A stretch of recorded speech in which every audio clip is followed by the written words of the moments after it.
Good morning. My name is Cyrus Gray. This is Real Talk. If you're joining us this morning, I'm broadcasting from Houston, Texas. We're waiting to get into the True FM studio in Liberia. So we'll be expecting, they're a little slow coming today. We'll be expecting them to open up to us any moment now. Today is 4 days to the elections. And most candidates are out and doing their last rush campaign. Our only candidate, Mr. Cummings and his team, are in Bone, the Nimba, and will conclude the campaign activities in Grand Bassa County in the latter part of the week. Well, today we plan to talk more about the suitability of Mr. Cummings for president and also discuss the issue of election security.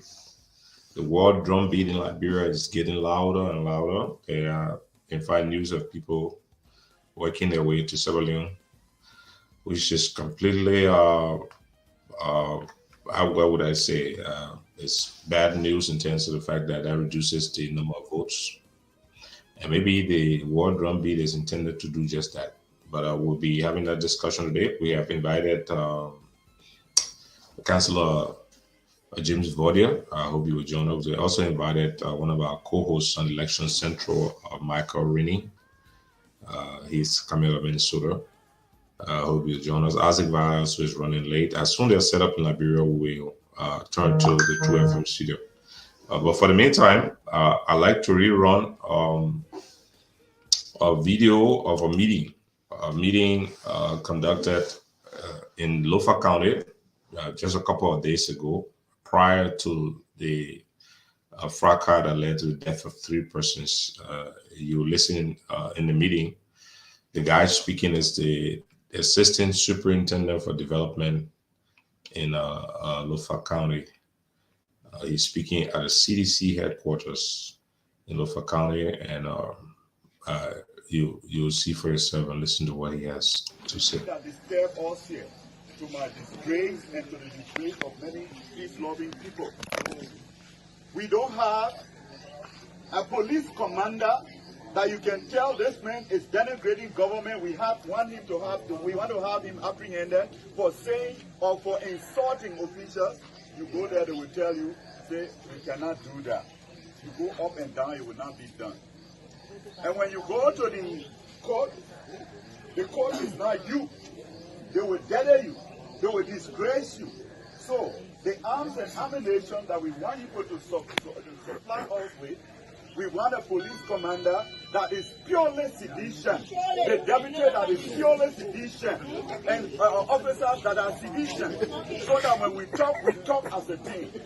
And we want a court judge, the magistrate, and all the people, most of the people that are in that court, to be seditions to the court, so that they would interpret the law. When we say propo, the laws are there ever since. Well, you heard it for yourself.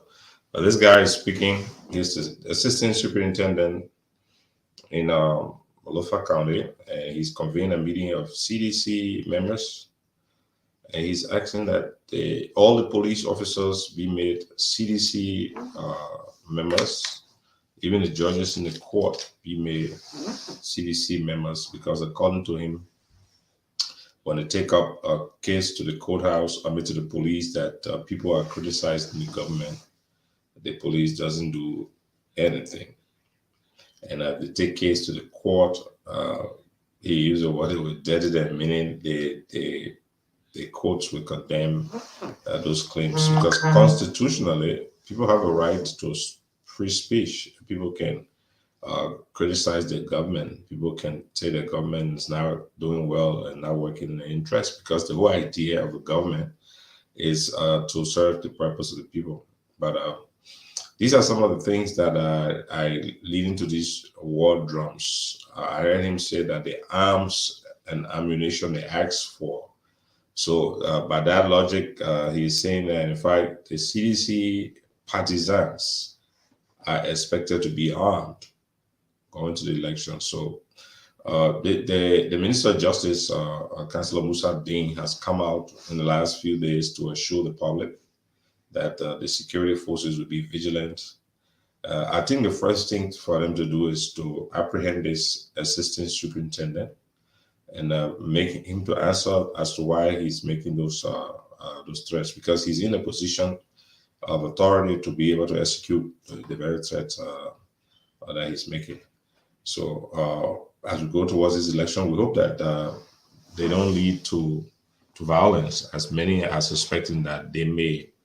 A couple of there are two sets of groups that, in fact, two sets of contestants that are, in fact, are suspected to not accept the result of the election: the Unity Party and the CDC. And I say so because you can see the desperation in the CDC. People have tasted power. Many have enriched themselves over the last close to 6 years, and they will be doing everything to stay in power. On the side of the CDC, I'm making that pronouncement because of statements that are coming out of the leadership. Senator Prince Johnson has said there will be war if the election is rigged. The vice president has said there will be no Liberia if the elections are rigged. So these are not very conducive climate, and considering that election is about people and having them come over to vote, the whole idea that there may be conflict, I think, is undermining the elections itself. So I will get back to the phone and try to reach the True FM, see what the situation is there. So give me a little break.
will let there be justice.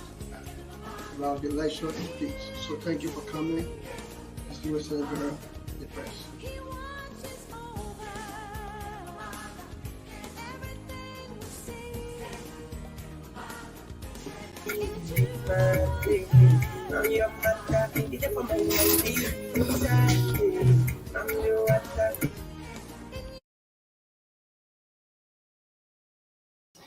Hey, girl, how you doing down there, man? Can you hear me? You're muted.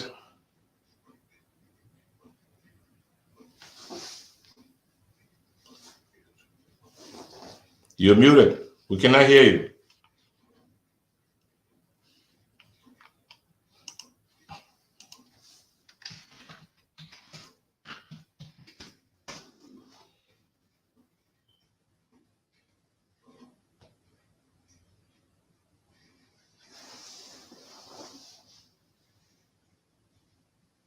Yeah, ladies and gentlemen, we have our guys in studio in True FM. We're trying to get set up.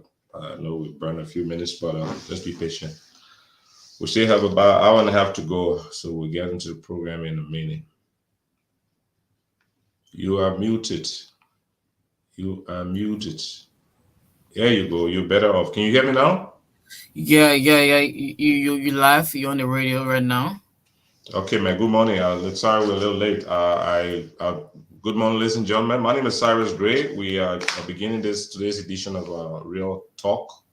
I'm broadcasting from Houston, Texas. We'll be joined shortly by Alva Tuba, who's somewhere in Liberia, and we're coming to you through True FM 96.1. Today, we'll continue our discussion about election safety and the quality of our candidate, Alexander Cummings. I know he's out in the field right now. We are 4 days before elections, and we are about 3 days before 3 days or so, 2 days before the actual suspension of our campaign. How you guys doing up there? How's Liberia right now? Yeah, Labra's okay. Everything is on course.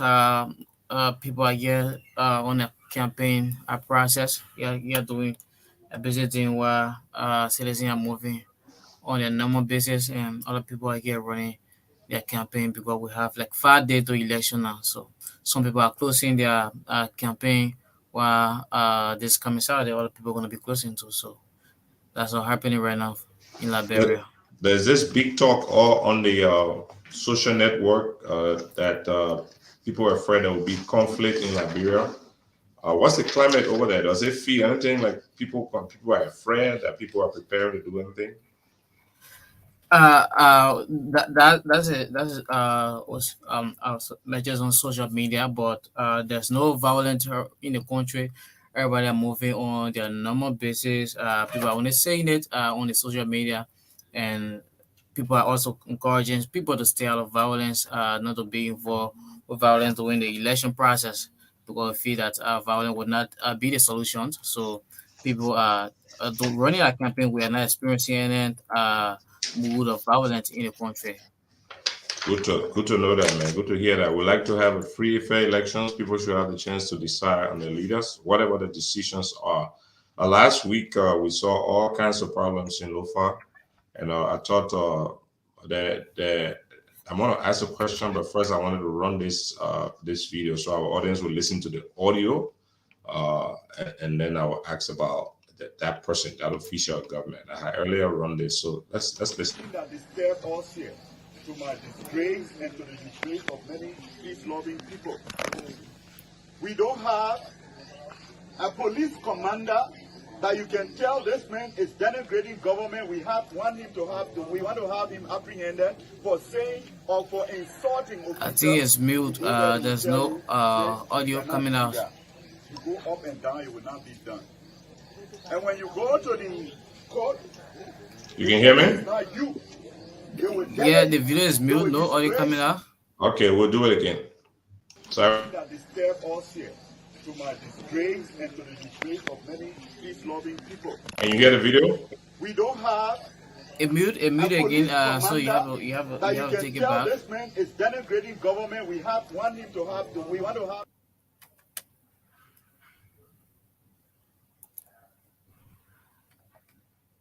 Okay, the video is still mute. Okay, I don't know, but we're gonna get a video back. So just keep it down set as we We'll, try to we'll find a make way. some quick adjustment Yeah, here. we'll find a way to run that video. But it's basically a video of we talked about that last week, earlier in the week, is the assistant superintendent for development in Lofa County. We still haven't gotten his name yet, but he's having a meeting at the CDC headquarters, Elijah, and he's telling the CDC guys that they should turn all the police officers to CDC people. They should turn all the people in the courthouse to CDC people. But he also said that they asked for some arms and they are expecting the arms. People are watching this video all over the world. That's why they are a little jittery and wondering that in fact something must be happening in Liberia. But Yeah. you haven't heard anything about this video, right? Have you? We have not received from me. I have not received any information pertaining the video right now. Yeah. Yeah, so that's why I really hope we play that video because somebody like that should be called by Musa Ding to explain that because those are the things that are bringing fear in people and people are sending money to their relatives to go to Sierra Leone and all that. And that is a very conducive environment for, I mean, inconducive, bad environment for the election. So, I mean, if you're listening, audience, let's do all we can to ensure that these elections are free and fair. If there are any suspicion of violence, report that to the appropriate authorities. Elections are contests of ideas that they are not physical altercation between people because we are one people, we are the same people. At this time, we're just by our constitution taking the opportunity to choose who we think our leaders are, and that choice should be free and fair and unencumbered by fear that something is going to happen to somebody. Again, this is real talk. We're going to be expecting a few people to join us. Councillor James Vodia had committed he will join us, so we discuss some of the issues of the legality of the election and some of the processes. And we're going to also be joined by Alva Tuba shortly. So do listen to keep listening. As I say, I will turn over to you a little bit. I'm trying to reach out to some of my panels. I need about 30 seconds. I'll get right back to you. All right. All right. Okay. So, I'm gonna be here. The first you listening to the program, Real Talk. Real Talk comes to you at 12:05 up to 1:30. We'll bring you some of the training in Liberia. As you may be aware, we have like 5 days to election, so it is important that you stay away from violent to go to election process. On election day, going for peacefully, go back home and sit. Don't cause trouble because if you put yourself in some situation that they will of course it may not be right for you. So after voting, try go home, listen to the result. Maybe if you feel cheated in the election, the referral process is to go to the court and then your case maybe proceed with the referral people. So uh, just stay away from violence while we try to await the host, uh, Sarah Gray. So we're gonna go for the short break while we await the host, Sarah Gray, to come back on the live.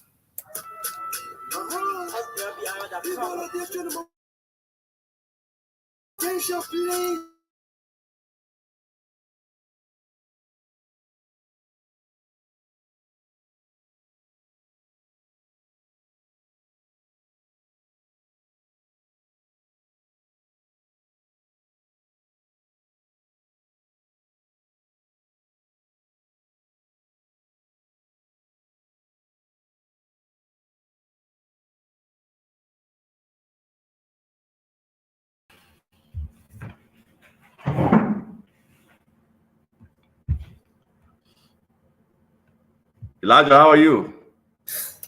Okay, yeah, we are back. We are back. I was like, yeah, we're back. I was on a short break, you know. Okay, but it's much better. You live on the radio.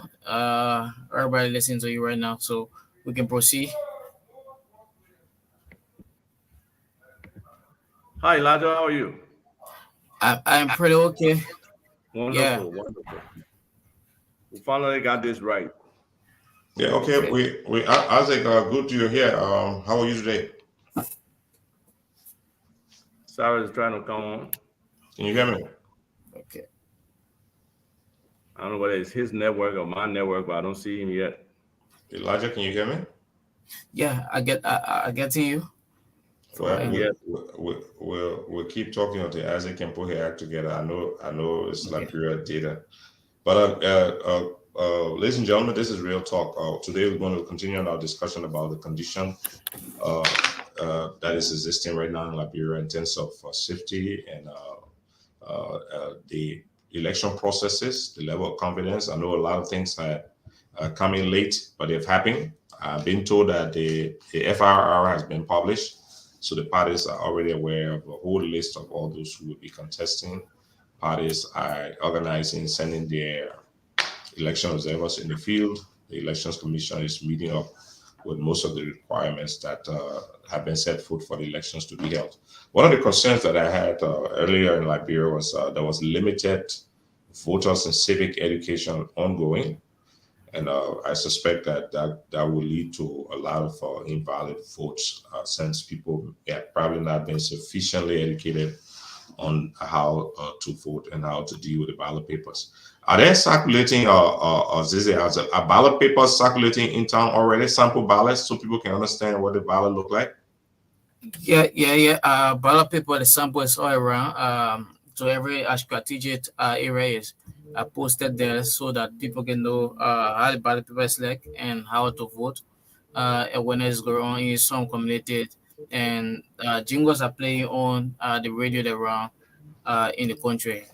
Oh, that's good news. Good news. Better late than never. Isaac, can you hear us now?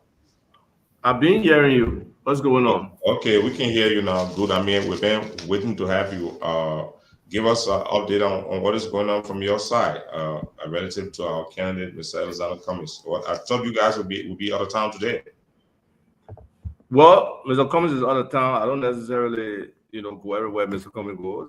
He's out of town. He was in Banga yesterday, in Ganta today, and the images should be across social media about his activities, which are he's been very well received in those areas.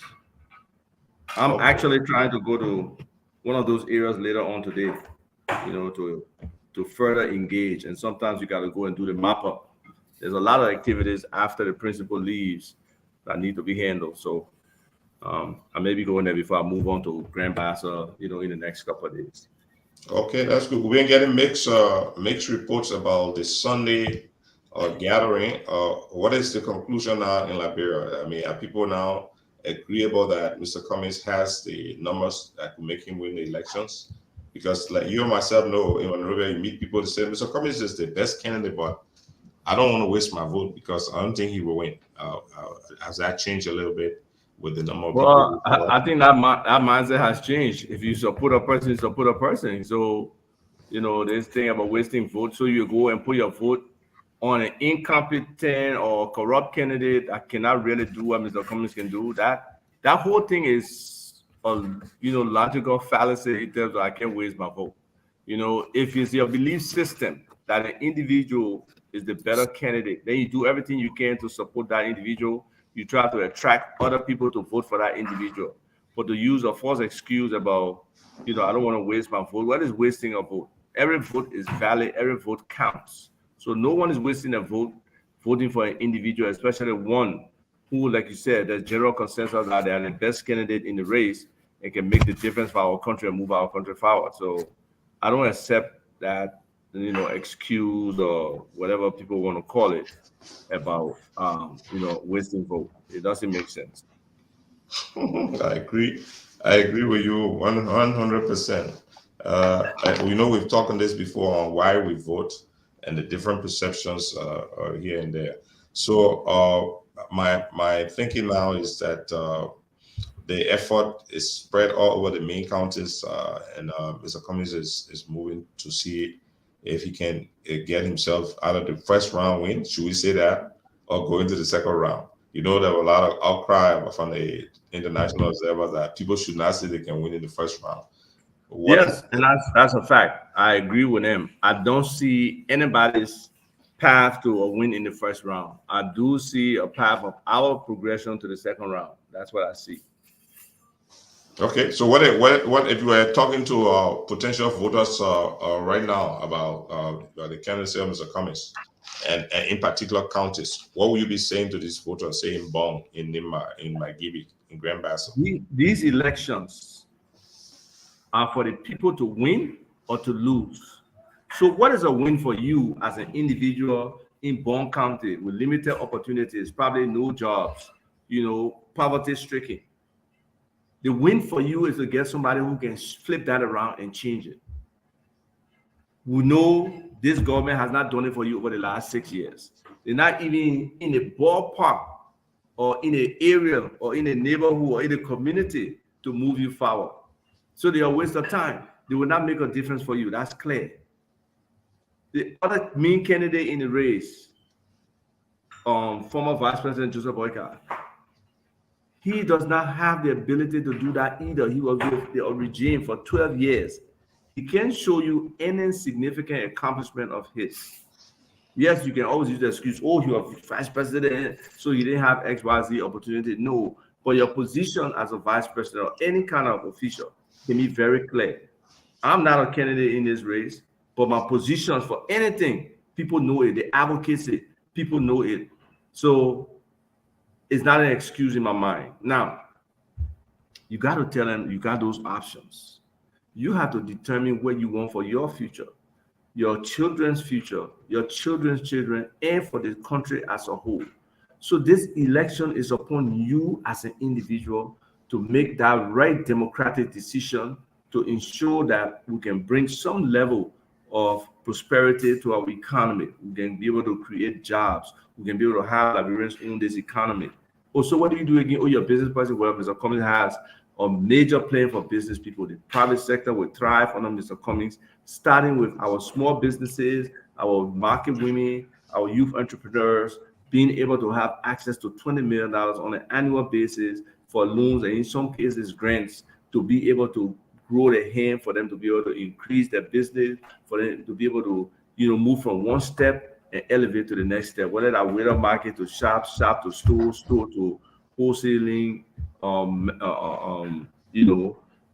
doing distribution or being even able to import. So the opportunities for Liberians will be huge under our Cummings administration, especially the business people. So that's why I would tell to that subset that I categorize as the small businesses, the market women, the young people. The opportunities are huge, and I can go on and on with education, where the emphasis and focus is with healthcare, how we need a healthy population, and to do that, we need, improve medical services, and to do that, we need to improve the quality of our nurses, especially our first responders. Those people who are in, emergency rooms, those people who are in the clinics, who face the sick person right away. They got to be improved. Yes, we need doctors, but the focus cannot be on just increase the number of doctors right now, because it takes a while for doctors to get to that level, for us to train people to be doctors. So we need to expand the quality and competency of the core medical professionals, the nurses, the physician assistants, the other medical assistants, and those people. Then we need to improve the facilities. We need to have drugs available, and we need to have access to these facilities for the people. So all of those things are the package that Mr. Cummings have for them with regards to healthcare. So it's so easy to sell what's here, but it takes somebody who can understand and see the vision. I'll give you an example how sometimes people see literal practical things and they just refuse to accept it. I was at RIA not the night before, not last night, the night before, 2 nights ago. And I was distributing stickers. And one young lady, smart, 11th grader in one of the high schools there, said, oh, but what did Mr. Cummings not do for the people? So I said, I'll not tell you. I will just give you a list. I brought a list of what Mr. Cummings has done. She read it. She articulated, she can read. She read the list. She took about nearly 15 minutes to read that list. Then she looked at me, nobody can do what they did, man. The man ain't do it. So with that kind of person, I'm not even gonna argue with that. I just call her the disbeliever, and I left her to herself. So there are people like that. What Mr. Cummings has done is incredible. Most people will not believe that somebody has provided, lab, computer labs in multiple universities, two at the University of Liberia. They don't believe the number of people he has put on scholarship, the number of wax fee he has paid, the number of university registrations he has paid, the number of other scholarships out there, the fact that he started on science, technology, engineering, and math institute that now is look. I meet some of the first time voters and some of them are graduates of Mr. Cummings Institute. There's a school right down the street from me called Our Lady of Grace. And some of those young people I told me, I met 10, 11 young women, 9 of who want to go into the sciences. 8 of them were focused on biology and trying to be doctors. The other one wanted to do cybersecurity, which was very impressive for me. I never come across any group of 11 Liberian young women where 9 of them are into the sciences. So that was impressive. Some of them, were products of Mr. Cummings School. A couple of young guys in our area too at that school. They graduated from Mr. Cummings School. So the opportunity is there for our young people, because if this man can do it on an individual basis, imagine if he has the resources of a country to scale up that benefit. You know how many medical facilities Mr. Cummings has provided, medical supplies to equipment, material, drugs. And then you look at that and you say, oh, expand it to across the country and see what it may can do. And Mr. Cummings has a belief that interaction, and especially he brings the credibility to guarantee that that interaction can happen with different communities. There's this young guy called Leo. Basically, Leo Johnson, he's building actually a library, a multi-purpose library and multi-arts facility in Pinsville, right in front of Pinsville City Hall. It's nearly close to completion. And people can see, if you look at his model, it's the same thing that Mr. Cummings talked about. Different communities adapting different communities here. So basically, he's in Canada, and he has gotten the entire country of Canada behind him in his efforts, plus other people supporting that makes it easier. The Hamilton Public Library is supporting his library that will be in Liberia in so many different ways. And library science is not just a simple, easy thing. It takes expertise, it takes experience to be able to run a library. And he got these professionals there ready to support his system. He will have a recording studio in there for young people. There's a lot of talent in Pinsville, a lot of young people, talented young people all around the country actually. But to have this kind of multi-purpose library and arts center in Liberia is just a big plus. And it takes that kind of community building where you have a relationship with external people, you have a relationship with Liberians, and you have a relationship with the community. It takes that kind of stakeholder engagement for us to make this happen. And Mr. Cummings is the only person among these candidates who can actually facilitate that. If you look across the 52 states of the United States, and you look across the number of communities they have there, if we just establish an adoption program or relationship program with many of those communities that are looking, especially communities that have strong black, upper mobility kind of presence, they can relate to us, and there also is something in it for them, because we are looking at private sector investment for majority of what will happen in Liberia. So the opportunity is huge for Liberians' lives to be really changed in a drastic and accelerated fashion if we can implement some of these methods and be able to move our country forward. And that's a good piece of work, man. Thank you very much. One thing I wanted to talk about was, one of the biggest challenges we have in Liberia is law and order. And I'm talking about law and order even at the simple level, where traffic rules, stuff like that, I just flaunt it. Somebody car tire get flat in the middle of the road, you just leave it right there and jack it up.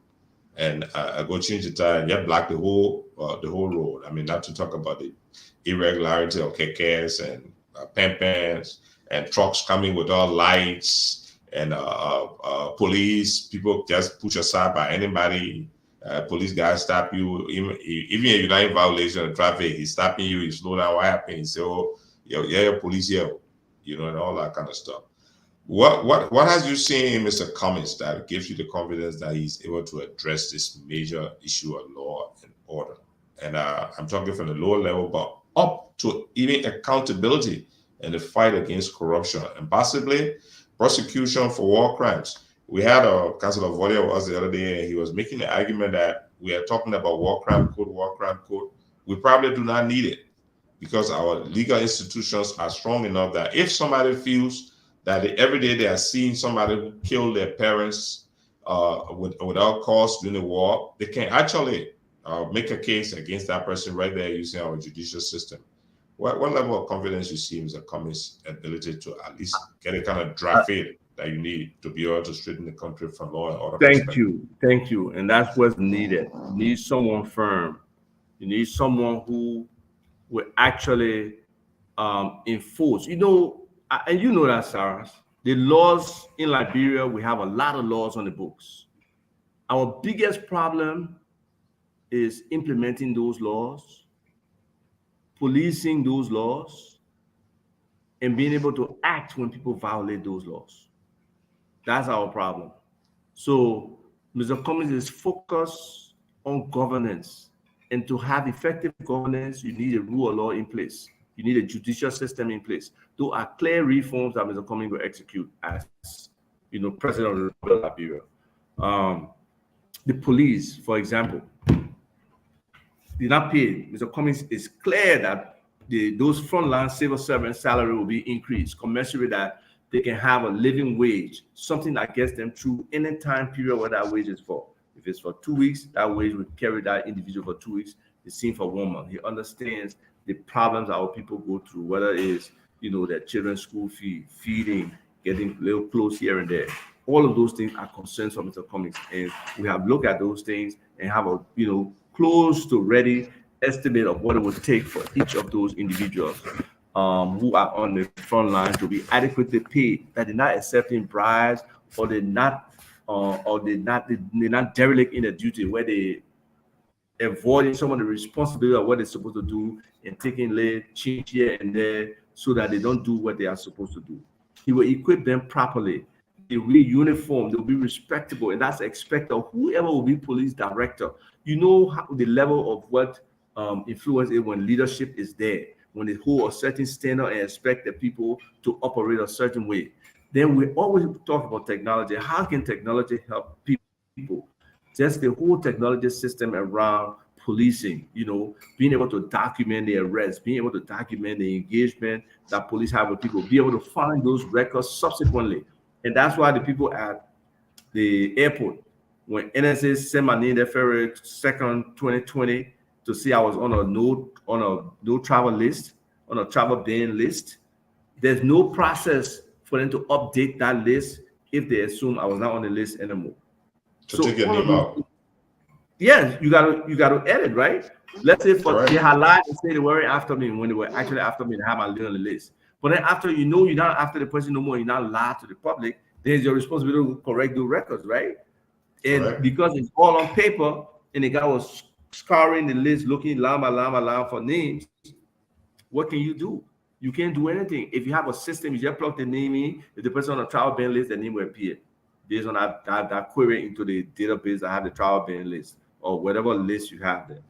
So the limitation in the use of technology and the application of technology to some of the basic daily functions our people work on is easy. Multiple violations. You said no, if drunk driver, you get a certain number of drunk drivers driving citation, your license is suspended, And we got people here who drive drunk all the time. We got people who do stuff.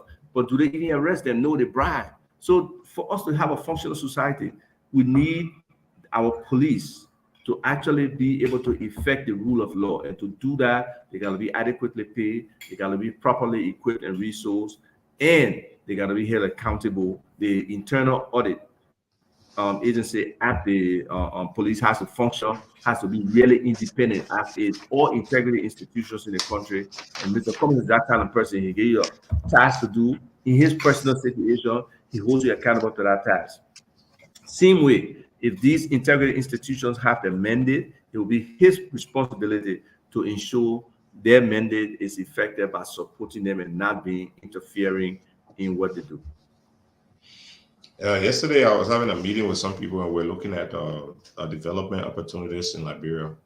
And one of the guys called attention, looking at Google Earth, and we're talking about fisheries and pull out the the picture of West Point, real life satellite picture of West Point. The West Point, that enclave just along the Moserado and river and Southern Creek has about 80,000 people living there in squatter conditions. One of the things that we're thinking about is how do you pull people out of the urban area into the rest of the country? Because if you travel Liberia, the country is so rich, but not much is happening in Liberia. If you drive from Buchanan through Riversest into Sino, Grand Cru, and Maryland, it's just huge forest land, beautiful land. We don't even know what we have there. There are no major companies there. What is the thinking around depopulating Monrovia and creating economics around the country other than just in Monrovia? I mean, have these discussions been on the table for Mr. Cummings? These discussions are definitely on the table. And you know, the area of the West Point is prime property, right?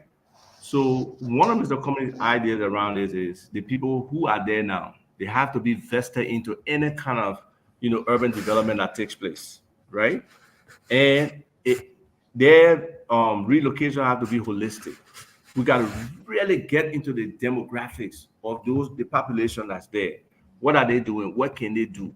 That when you try to relocate them, you relocate them in a way that they don't want to come back. And that what happens a lot of times when you try to move people from an area, they gravitate back to that area because that's what they know, that's what they have been into. So to change them, you got to create an enabling environment where they can move on to better things, and you got to sensitize them about some of these things because some of them will go through a drug. Some of them is easy for them to come from right West Point to go down Waterside to do their late hustle, to go up Mecklin Street, to go up on Benson Street, to go up Randall Street, or any of those cross streets to get on the river or to get on the ocean and fish. Or to get on the ocean and fish. So you got to, and you already understand the huge opportunity we have in the fishing sector.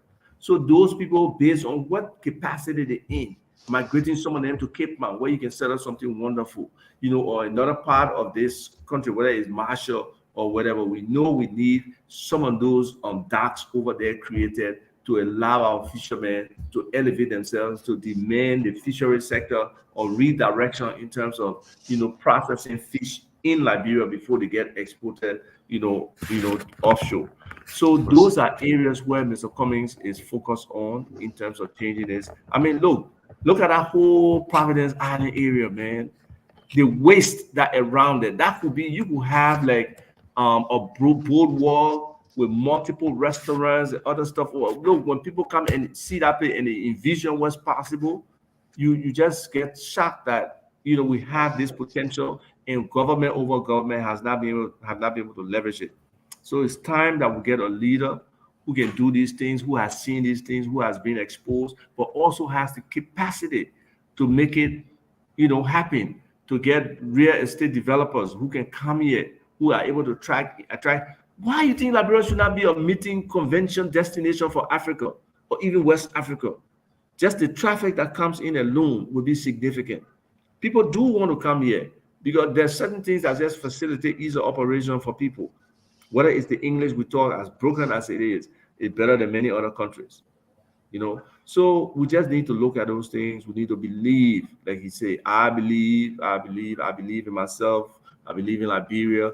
That's the mindset change we're talking about. People have to believe that they can get to the next level, whatever that next level is with them. Most time people don't see it, they can't visualize it because they have no example of, upward mobility around them that they can look at. Most of the stuff they look at is just negative to them. So when we can change that kind of mindset and get people thinking on larger things, on bigger things, then we'll be able to move them in the direction we want to move them. Okay, I'll tell you what. On that, when President Weah took over earlier, they publicized a plan to convert the Bali Island right in the middle of the city there to a tourist convention center. So people have heard this before about turning some of those waterfront facilities into mooring facilities. But Bali Island is protected land. That's not an ideal comparison, though. Well, the concept was that they will bring value to what most people look at as a waste property that is sitting over there, including the West Point. I would let you to know that in the latter part of Ellen's administration, there was an attempt to relocate people who were affected by the flood from West Point to a housing facility that was being built in Virginia. I went there and took the picture. It's still there. I think it reached at roof level. Those who were affected were moved there, put in this zinc shot, and they were participating in the construction, but I think then they ran out of money, and they didn't finish the facility. We had concrete houses in significant numbers. They're still there, and these people ended up going back to West Point. These are some things that I think we need to capture wholly about. The point I was trying to ask, what is the difference between we are saying that you will develop Bali Island and all the great things you said? There's a big difference. What kind of business has we already developed? What kind of business and relationship that he has at that magnitude? What confidence do those investors have that the George Weah president can protect their interests in? What do the Liberian people really believe that basically every deal that under the government Liberian people don't believe it will benefit them? It has nothing in it for them. Look at the blue carbon deal. Look at the Meta Steel deal. Look at other deals look at the Western Cluster deals. They all extract from the Liberian people and don't give back to the Liberian people. HFX, the train from Guinea deal. HPX. Okay. Or is it HFX? Okay, HFX. Okay. Yeah, I think it is. So all those deals.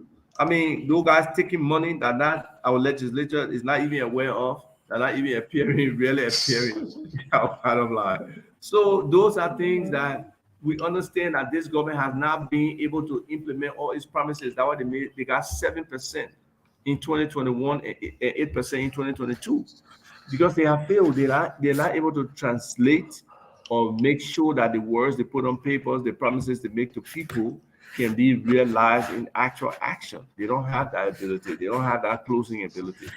I believe Mr. Cummings has demonstrated in business and otherwise, and coming to Liberia as its president, I'm sure he'll bring those same capabilities.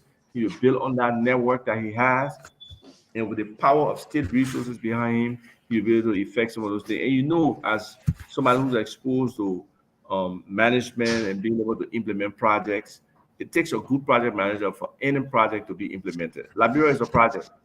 And unless we have a good project manager who understands all the pieces, how they fit together, he doesn't have to know all the details and everything. He doesn't have to know how to create a code, for a computer to do X, Y, Z. He can build that team. Right. It's about identifying the right people, building the team, know what you want your result to be, that when they test it and you see what the effect of the test is, you have achieved what you want to achieve through that process. So that level of competence is what Mr. Cummings has, in multiple areas, multiple sectors, and he will be able to bring that to bear for the Liberian people. They on the same issue though, and I'm asking this question directly for a reason, because when on the night the results were being read last in 2017, I asked some supporters of President Weah, who are my friends, I say, hey, what would Weah bring to the Liberian presidency? They say, first thing, if they become president, the country will not burn. The man can make it. But the case somebody raised was that President Weah has gotten familiarity with important people like Scovio Berlusconi, the late Italian prime minister and one of the wealthiest men in Europe. He was the owner of AC Milan when Weah played for AC Milan. In fact, Weah was living in his penthouse, and Weah was the gold merchant. So you can imagine that they had a relationship that Berlusconi will come to Liberia and will invest in Liberia. Arsene Wenger, the coach, will influence in football business, will take Liberian players to Europe and all that. We didn't see any of that happen. But you got to understand the dynamics of the relationship. So I was trying to explain that to people. The entire relationship with Berlusconi and Weah was a soccer player with a team owner. He's a piece of the man's full product. He's one of the cogs in the man's machinery. He's not at that level of business relationship and and understanding. I doubt if Berlusconi had been talking business with Weah, they would have probably had investments together. So that relationship was not at that level. That's different from Alexander Cummings when he walked in a room with people with million dollar, billion dollar entrepreneurs. They respect him as a former CEO for Coca-Cola. Just Google, use your chat GPT or anything and Google black CEO. You'll probably find only 11 or 12 of them across the world. And Mr. Alexander Cummings' name will be on that list. One of the top black business persons ever. Okay. You see the list? Yeah. So what are you suggesting is that in fact what I'm suggesting is that there is no confidence any major CEO in the world today will have in a George Weah administration and bringing a business to Liberia when you have people like Nathaniel McGill on the front end, and I don't know who replaced him, trying to extort money before the people even start the business operation. He's on a U.S. sanction. He's on a U.S. sanction list. Now, exactly, and it's documented that those were things he did. It's not some. I'm not lying on here. I know McGill personally. I just saw him the other day when he was in his.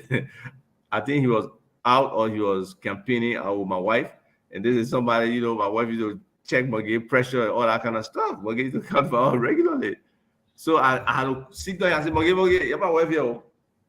He's looking embarrassed and say hi.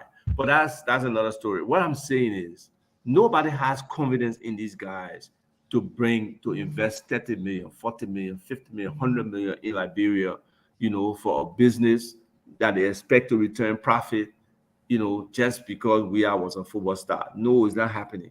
They want to know the contractual nature of the country, how we treat contracts, how we treat violation of contracts. They want to know, what is government's involvement and support. They don't want some government official having 5-10% of the business.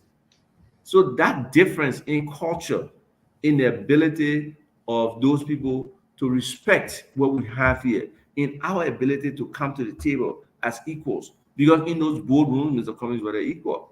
He didn't take a step back in terms of negotiation or engagement with these individuals. He was not second rate or zero rate. No. So that's a significant difference in the dynamics of that relationship around the table. So that brings me to my next question that's related to that. One of the things I feel us from early in there running into Weah was that most of the concession agreements that we enter into were judged to be mostly not in our favor. Right? I mean, I had a practical experience with the APM terminal agreement, so I know what you're talking about. So, what does Mr. Cummings' value bring to the table in negotiating terms of concession for us? His experience, his knowledge of global finances, his familiarity with the big companies and business in the world, how does that help us financially, economically, so that we're in a better position when we negotiate terms with foreign concessions, unlike what we have been going through before? Because Mr. Cummings will be able to smell bullshit when it comes across, right? Let's say there's a front man negotiating, let's say the Minister of State. Okay. Mr. Cummings will look at that stuff before he puts his signature to it. And that's where I believe the strength is for Mr. Cummings. Mr. Cummings, I thought I was really hardworking. Mr. Cummings is an extremely hard worker. He will burn the candle to get the best results that he can get. Today, everybody knows we ain't really no contract. Even if you give him bullets on what in it, he just won't know probably what's in it for him. Our former vice president, I don't believe he can read 5 pages straight. Did you see what I sent you just now? That video? Yeah, I didn't look at the whole video. I saw Barrett introducing the vice president. I didn't listen to the right. Or after introducing to have a press conference, what he said. What he asked him? Tell me what he said. Or he said, that means you put the talk? That's what he said? Yes. Yeah. He holding a whole press conference for you. Then he said, so what does that mean you put the talk? Come on. No, you should play that for the people. Let the people just... Yeah, well, I would let them judge the vice president their own way. Let lead the vice president. Let me talk about Mr. Cummings. No. But before we go on, we're talking about what makes it different. That's correct. The difference between Mr. Alexander Cummings, his ability to actually look at those things and ask next level questions. If you have no exposure in this thing, Cyrus, That profound Liberian statement, if you don't know, you don't know, it holds.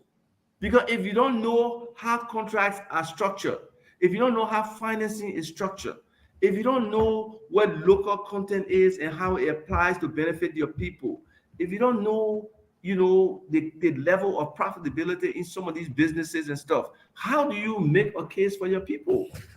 How do you? And that's the difference with where Mr. Cummings has been and where we want to go and how he can get there as a country. I was thinking about one of the things we need some big foot in Liberia in terms of major investments. Look, if you look at the other African countries, Ghana, Ethiopia, uh, companies come and set up shop. For example, Ford Motors may come and say, "Look, I will open a factory here just to produce my shock absorbers for Ford cars." So the shock absorbers, even though they're not going to be used in Liberia, but they can be produced in Liberia and shipped back to Michigan to the Ford factory to be able to equip them onto vehicles. And those are things that could bring 15, 20,000 jobs, like yesterday on three easy ships. Mr. Cummings, as a former officer of an American corporation, do you have a sense that he's able to have this kind of conversation with somebody like a corporation like Ford, or even a U.S. government officials who could influence those kinds of stuff coming to their traditional friend Liberia? And you really give me a softball. Yes, I want to practicalize that for people, because one of the things, look, we got a large youthful population and adult. In other countries, the youth get 2-3 jobs because there are companies there that are offering jobs for them to work. Low-end Right. jobs, high-end jobs, So- a job that they need warehouse work. Right. So just imagine us being a last mile distributor for Africa, for Amazon, or for anybody. Don't you think that's a real logistical possibility? That's a for big us? deal, yeah. It is. Yeah. That kind of stuff- Amazon could easily put $100 million into our airport. Easily. We can be a distribution center for them in Africa. That is something that's on Mr. Cummings' radar. He can walk into the office of the CEO of Amazon and be able to have that discussion, understand the terms, understand Amazon needs, because logistics and Coca-Cola, that's their business too. And Mr. Cummings logistics was put into Mr. Cummings. So look, the opportunity we have here for us to really make Liberia an entrepreneurial state is huge with Mr. Cummings. Sometimes it's just hard to quantify, but when you ask those kind of questions, it's easy now to articulate why Mr. Cummings is who he is and the ability he has to be able to transfer this potential that we have into reality for our people, because of when they come former CEO of Coca-Cola, President of Liberia, that person the person they come and engage with and talk to, that stupid person.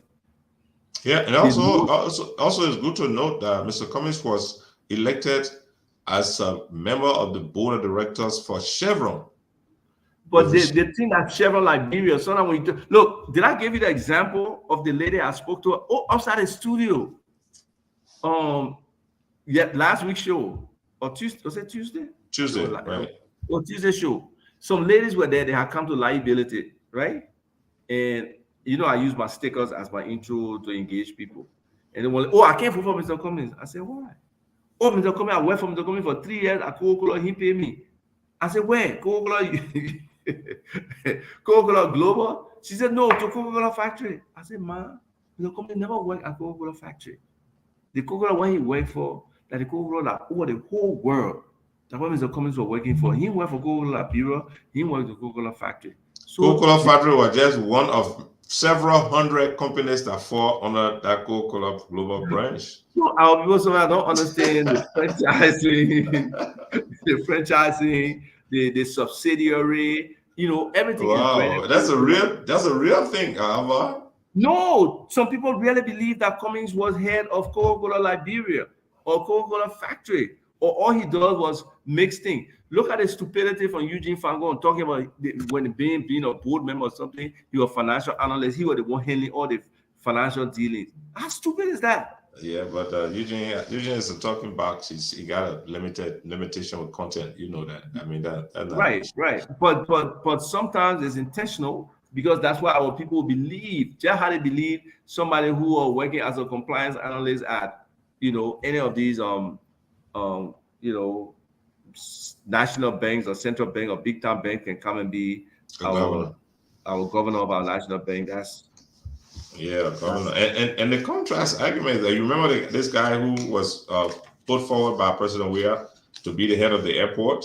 Oh my God, that's a very good Yeah, example. but I didn't see no outrage. That bring people were But not there is mad no outrage because that people this. don't understand the gap between a technician and somebody who's going to run an institution.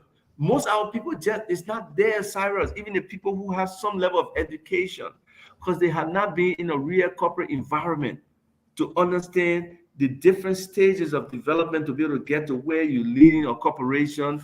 Are accountable for profitability lines. You are accountable for streams of businesses. You are accountable for strategic thinking. You are accountable for logistics, for the accounting, for the finance, for HR, for operations. People IT don't technology. understand it. Yeah, It's beyond the grasp of many people. So, not to belabor the point, but what Mr.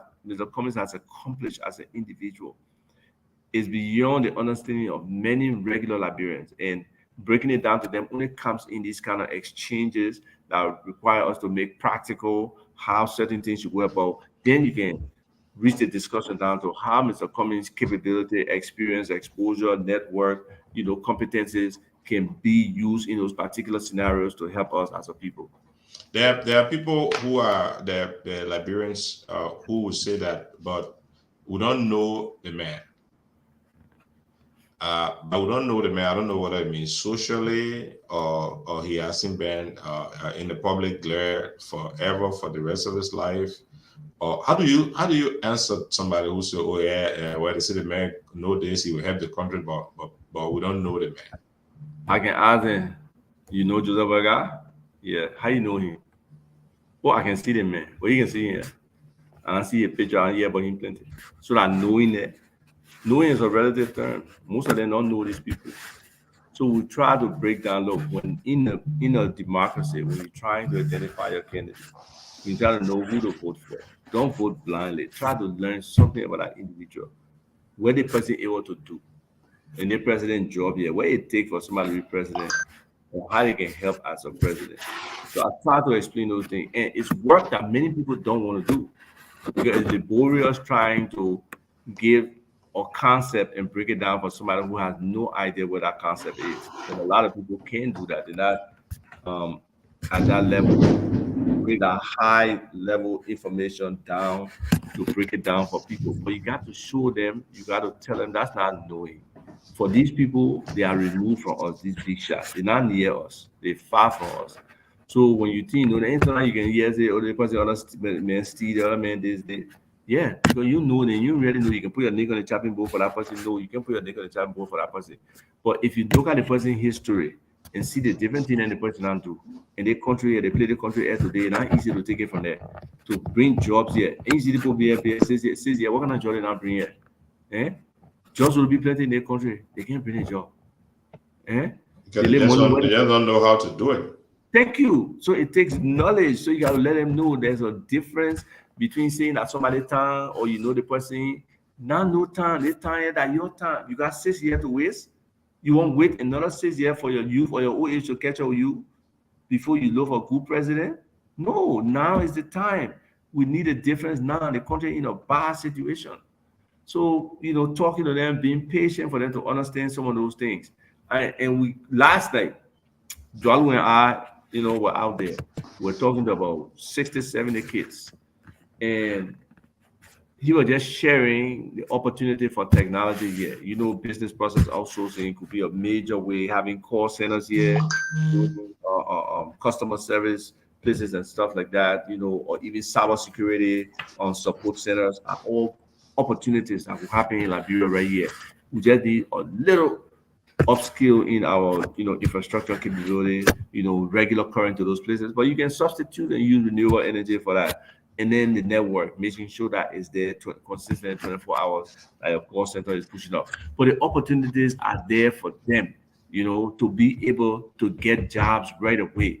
because people need those services. And for us, as much as our people don't speak the formal English, but when you prepare that script and you teach many Liberians, they are able to talk clearly enough. Clearly, Yeah, the Indian person. our accent is very amusing. People like to hear it. Right, it's kind of sing song, kind of Caribbean like too. So people will gravitate to these kind of operators or customer support or whatever else, tech support people. So we have that opportunity. It could be a growing market here, and that the compound annual growth rate for that BPO sector is about 8%, and it's growing because more and more of those services are needed for people. So we look, the opportunity for Liberia to change huge, and it can happen in a short time. Really, I really believe that with the right team on board with the Cummings, because he alone can do it. He need the right people, and he gotta be, like I said before, and I expect him to be clearly highly demanding of the people who work with him. Performance management has to be a key. You got to set milestones, you got to set goals, you got to set targets. If they can't achieve those things, you tell them, look, here's a second chance. You blow it, you out the door. We find people who got competent Liberians all over the place. He has to make it attractive for us to have a wonderful integration of diaspora talent and local talent. There are many smart, competent, experienced people right on this ground, but because of insecurity, they are not being used in the capacities and areas that they are able to make a difference for us. So on finding those people and bringing other Liberians to the table to have a very strong team will be what can make the difference for any administration. Let's talk about people a little bit. About one of the things that characterises Liberian politics and government is that once a political party wins election, they just fill out government jobs with their people. That's a bad principle, and Mr. Cummings is totally against that. 1 second. Yeah, well, I'm if you're just joining us, this is Real Talk. We are remotely broadcasting through True FM 96.1. We are also broadcasting through our online portals on Facebook, YouTube, and LinkedIn. I'm here with my co-host Isaac Tuba.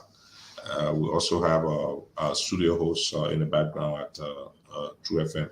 We've been discussing all the different attributes of leadership that Mr. Cummings brings to the table, and just opposing them against what the conditions in Liberia have been.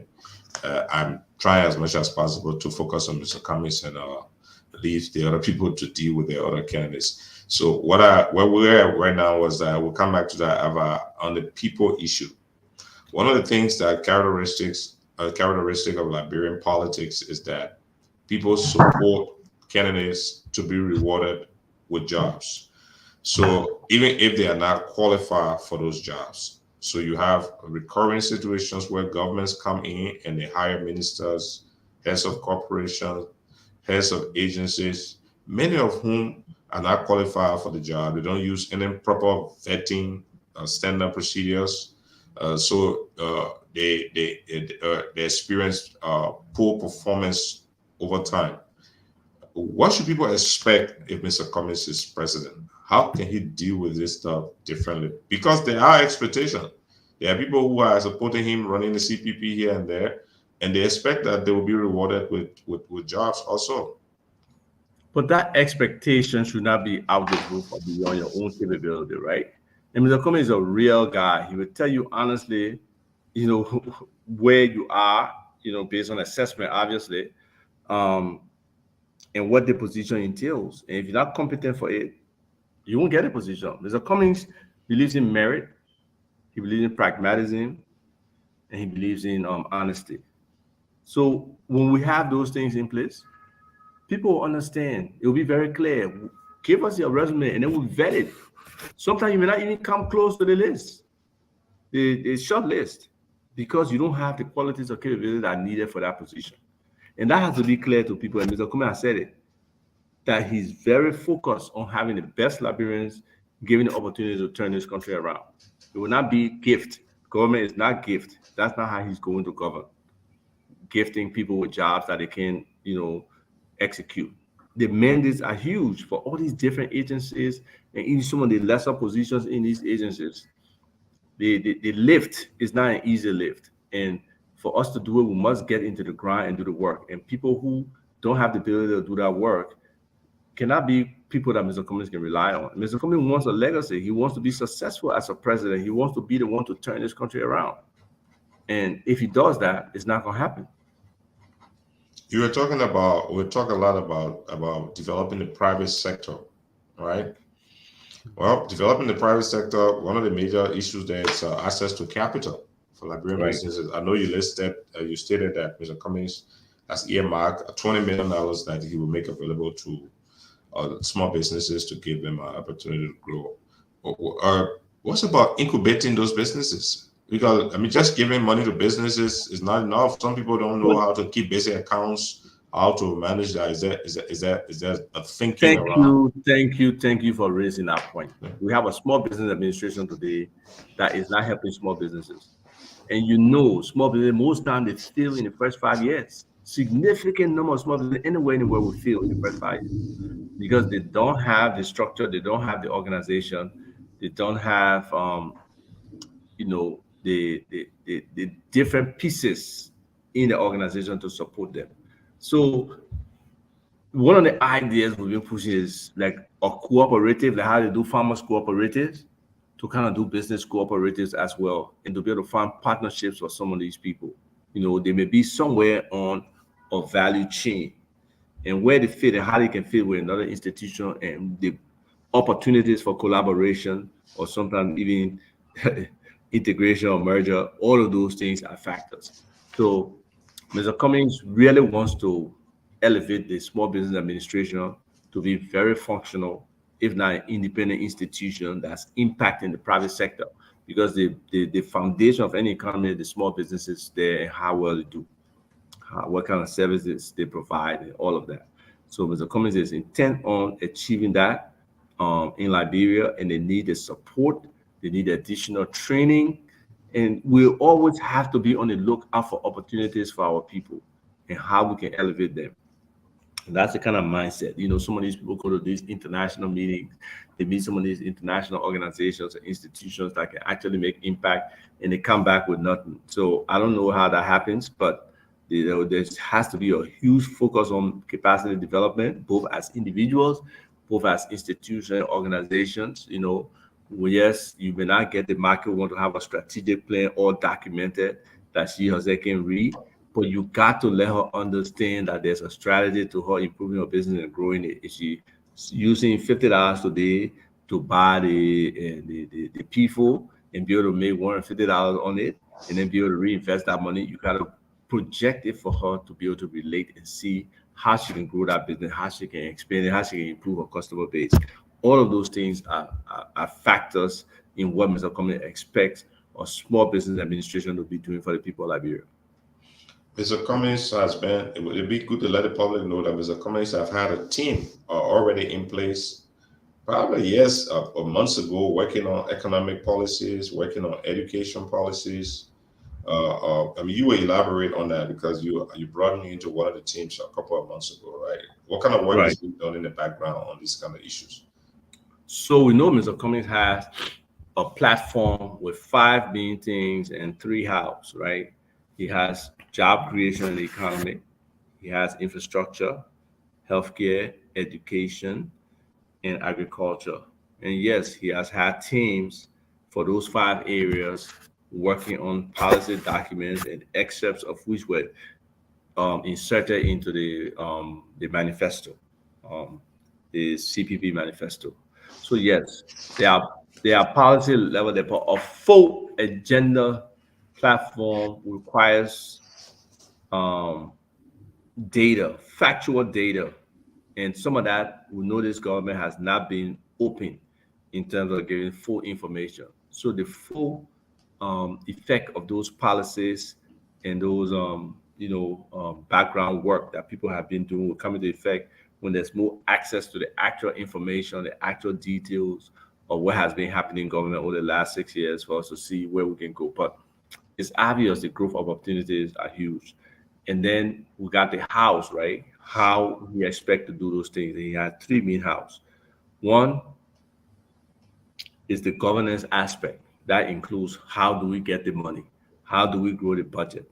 Um, you know, how do we effect or transition our current foreign policy to more foreign engagement from a business perspective, as to have just having a diplomatic team in some country and then not doing any business development, relationship development, all of those things. So making those kind of transformational changes where people, the way they look at how they do, and reorient it to that everybody is like an economic ambassador for Liberia in those capacities, moving and trying to bring business, trying to attract people to the appeal that is Liberia, whether it's ecotourism, whether it's tourism, whether it's just direct investment, whether it's actual, practical business in the country, and all of those things are factors that are involved in that whole governance, foreign relation piece. Then under that governance piece also is what we talked about earlier, the rule of law, and judicial reform and our state security, what our national security, what our priorities. Look at right now today, we are like a transshipment point for drugs, for guns, for anything negative basically you can think of. And we ourselves, some of that stuff is sticking in the country here, which is very threatening to our national security. So concerns around those are critical. We have to improve in that area. Then, the second piece is engaging the hearts and minds of Liberians. And we've talked about a little bit that mindset change that needs to happen, looking at a break out of, I don't know if I can bring it up, but and show it on the screen. But yeah, Right. to encapsulate the work of that team, let me just send you a graphic that you can put out there so we can kind of talk about it. You can share the screen. So here we go, Cyrus. Just attach it to the presentation under there, Alva. You see present on your screen. You see present. If you open present, No, I could share my screen, but you share your screen. We're okay with that. Let me see if I can do it. In the meantime, Yeah. you try doing it while I I'm try trying, to do it. I'm trying to avoid you putting me through that work because I'm not technology savvy. Oh, Yeah, so just self present and then then you not technology savvy now. You trying to just present, self present. You can share screen or you can go up to slides and you can pull up a PDF folder and it will come up. see the Jordan man trying to do it. You can see do the that. screen? You see the No, I screen? can't. Okay, I see the second screen you provided. I can bring it up. No, but I'm sharing my screen now. It should be. No, I don't see it.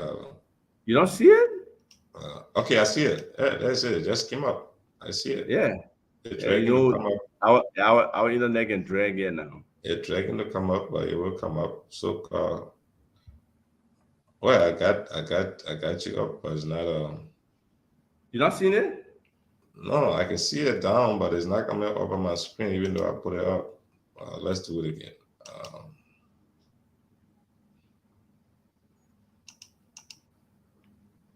Okay, I don't see nothing on our slide.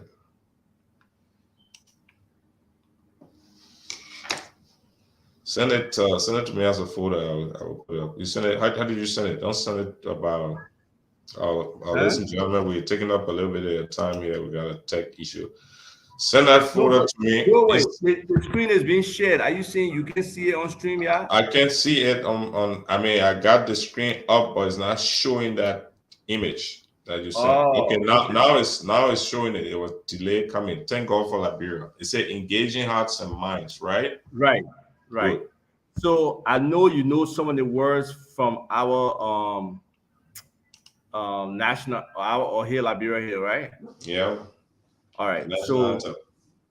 yes, so we have phrases extracted from there, but in the middle there you see in union strong, right?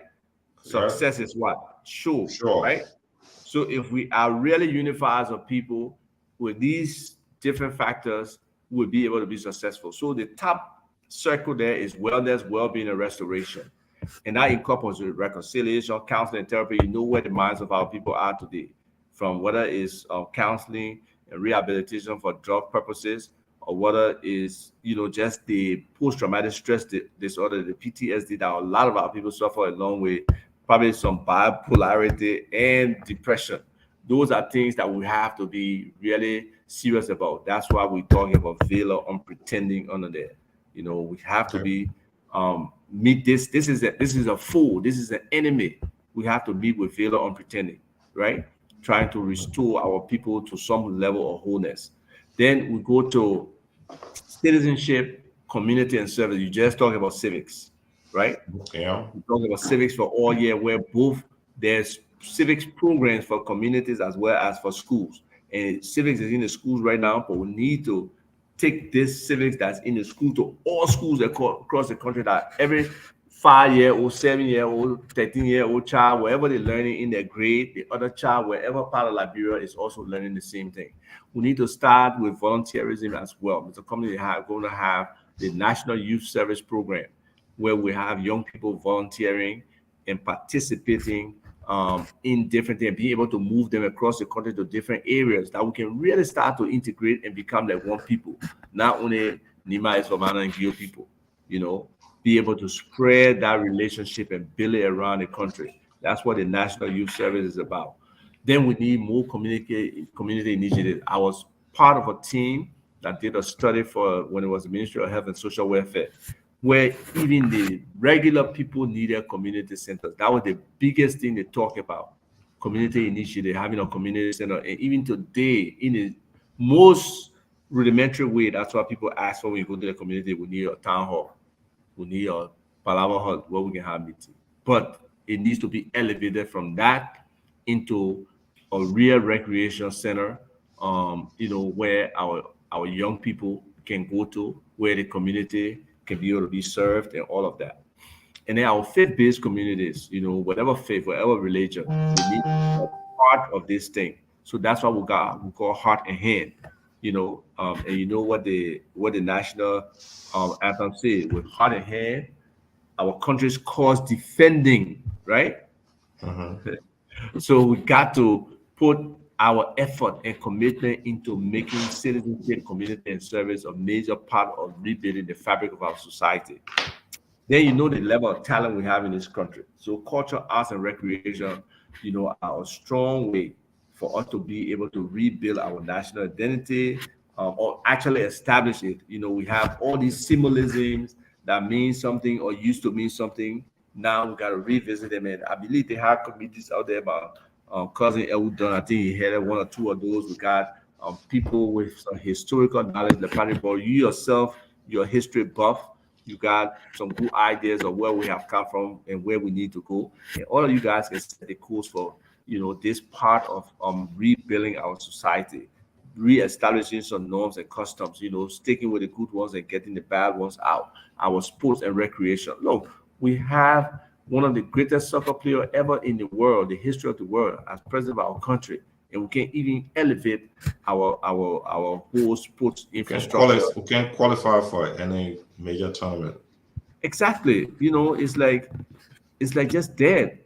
And that's why we got to heal Liberia. We got to put Liberia front and center. We got to make nationalism and patriotism a major part of what we do. Then at the core of all of this change is the family, the individual, and then the whole population, right? The family unit is something we have run from. There are so many young women out here, or just women, period, who are single mothers. A lot of time you read the women, oh, we got men, nobody to help us. We're there with the children.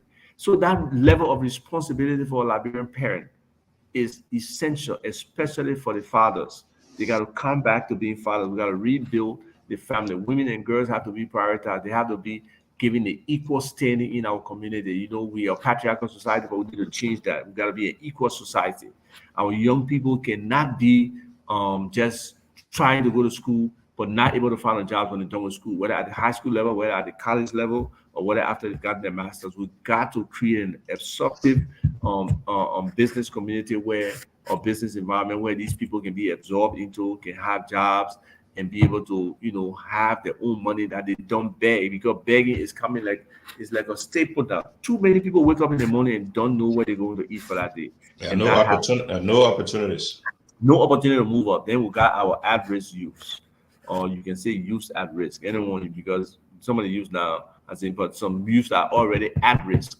So how we change those people, the rehabilitation around them, Mr. Cummings has talked about it a lot of time, and the training that, in areas. Some of them are already qualified and competent, but because they couldn't find the jobs and they got into bad habits, they are where they are. So we got to get with those people and help them move themselves. Got to design programs. So you can't just be left alone. Say, oh, they will find their way out. It's It not will gonna happen. happen. It's not happening. Even if you go, you say rehabilitate the person, and you don't create that. The same way we're moving people out of their communities and neighborhoods. If you don't have something holistic for them to be able to move to the next level, abilities for handicapped people, quote unquote disabled people. They have given the society because the opportunities are there. They have talent, they got brains, they may have something. So making sure people with those different disabilities are not hindered, they can be a significant part of society. And our older people just to fend for themselves. Okay, Albert. And You've covered all the bases. I mean, so I really appreciate it. you understand that exactly. That's where we're talking about engaging hearts and minds. Let me stop Yeah, sharing. thanks a lot for that explanation. Thanks a lot for that explanation, Albert. You're breaking a little bit, but I got it. If the studio, you can hear me, we'd like to take a few seconds to see if we can take some calls from our listeners, take their questions and concerns. Studio Zizi, if you're there, get back to us. We'll turn over to you so that you can let our audience call, ask questions to Mr. Vi and myself, if there are any, or give a comment. We're in the election circle. We believe that Alexander Cummings is the best qualified person to run Liberia in the next 6 years. It is not based on whether one like him or not like him. He has all the attributes to address the problems that we face as a nation today. And I appreciate Abba for dealing with some of them that I brought up. There are a lot more to talk. So, Azize, I will turn over to you, and you can open the lines for our audience. All right. So let me just open the line. If you're there, no, we can find the discussion closely. So you can call on 0775 02 776 0775 02 776. Call to make a contribution. You listen to the show Real Talk here on True FM 96.1 0775 02 776. So the first person on the line. Let me say good afternoon. Hello, Yeah, okay. Your name and for why you join us? I'm still calling from USA now, MC of UK. Okay, go ahead. Yeah, to see there, I about you talking about Mr. Cummings as a best candidate in the race. But all the talk that he's doing, I don't know about it, because the reason why I had that, I don't know what they didn't know it. I'm afraid they didn't tell our employee at 10 seconds. The connectivity instead of we are not paid. So all our families, when they come in, yeah, they will be able to talk about one country now, everything was discussed in the countries.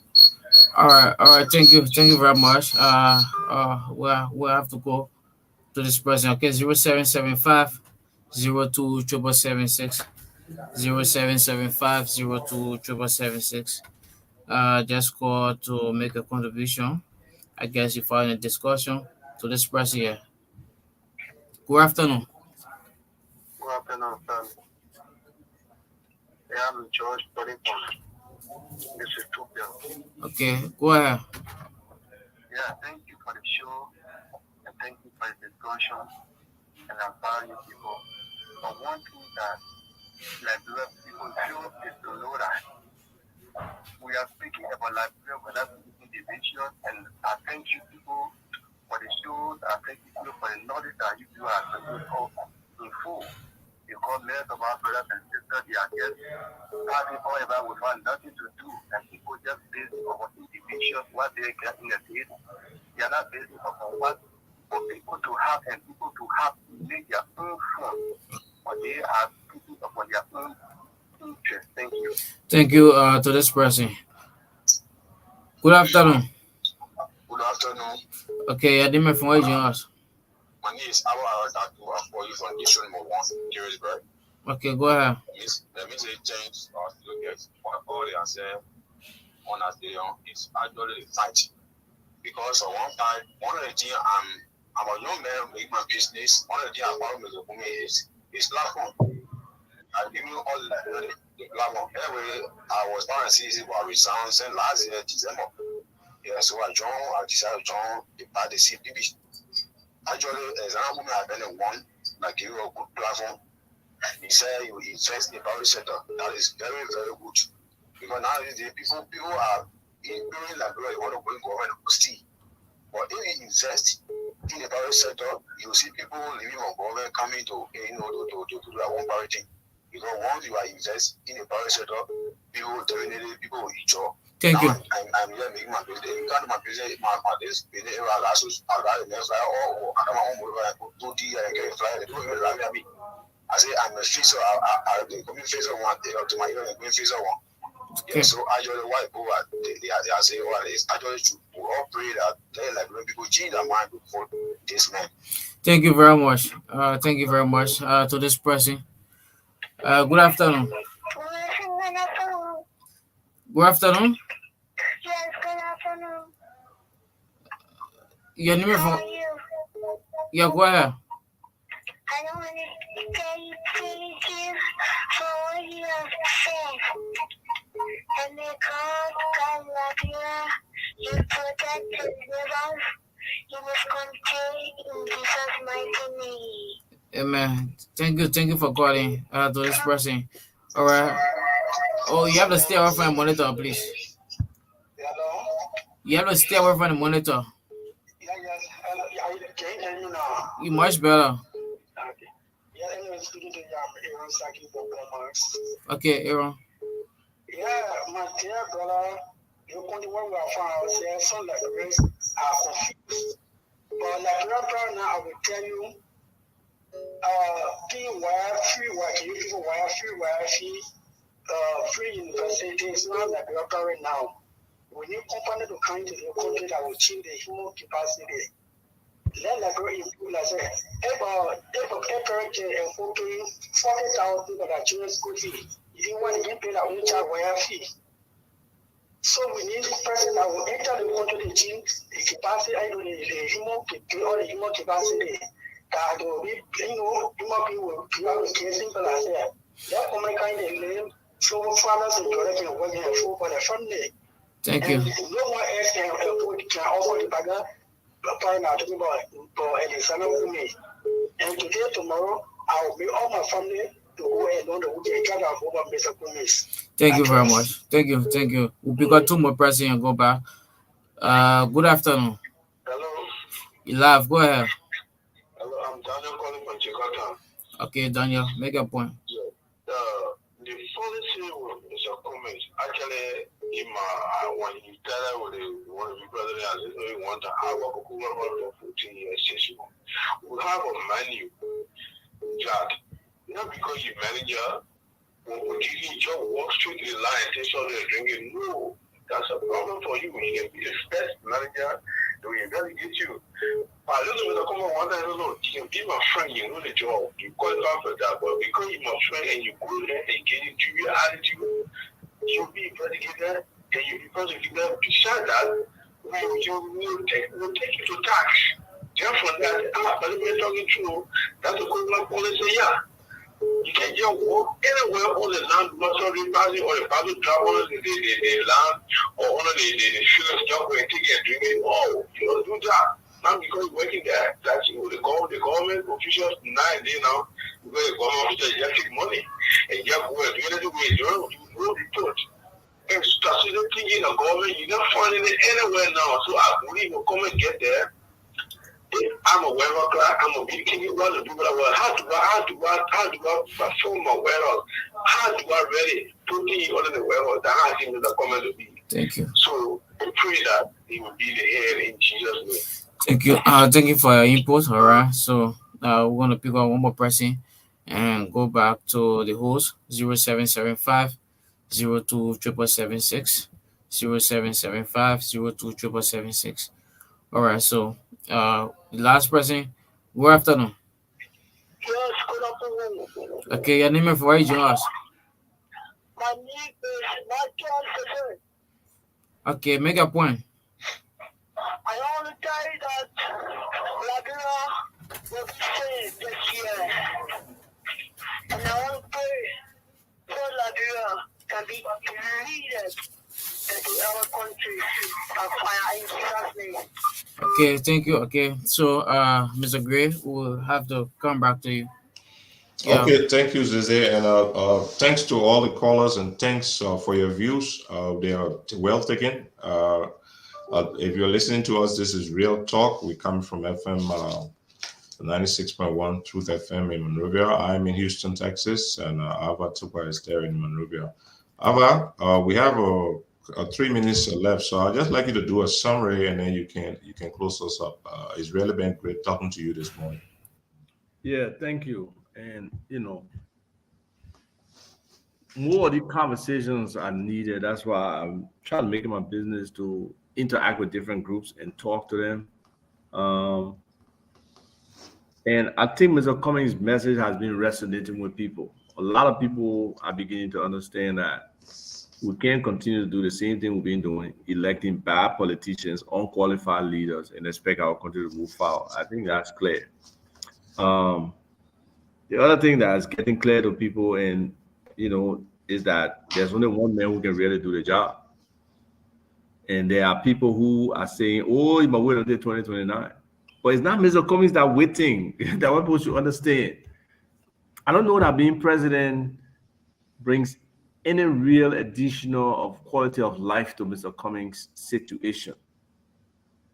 I know it brings definite stress because it's work, and he would take it as real work, and he would get into it and do the best he can do. But for most of the Liberians, this is their decision. This election is the people's election. They will decide what way they want to go. 1 second.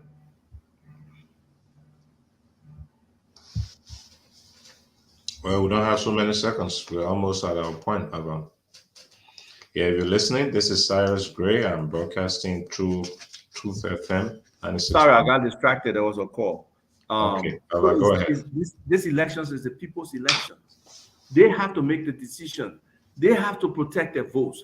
They have to stand outside some of the polling centers and ensure that they know what's going on.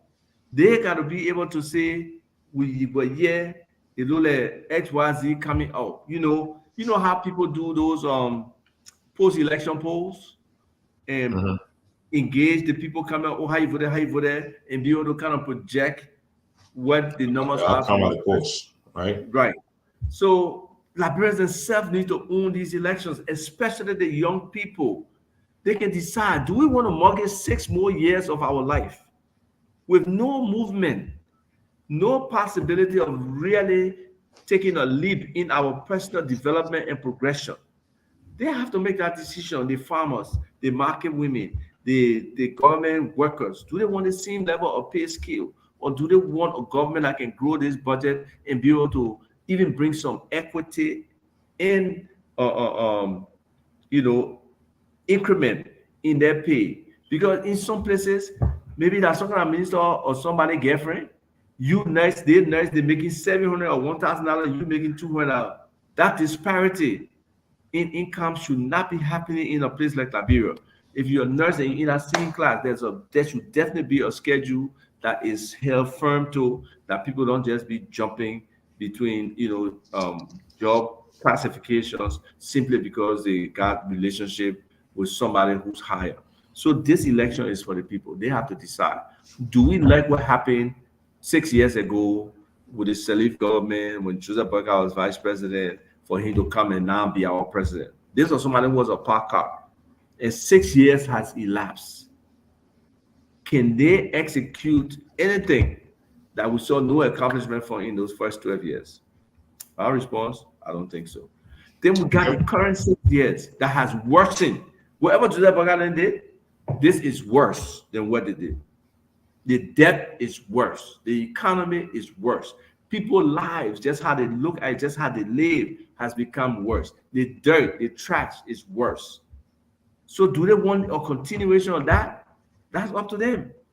But Mr. Cummings is offering them a real alternative, a legitimate, qualified, competent, experienced, exposed, knowledgeable, sound temperament, balance in Earnest person.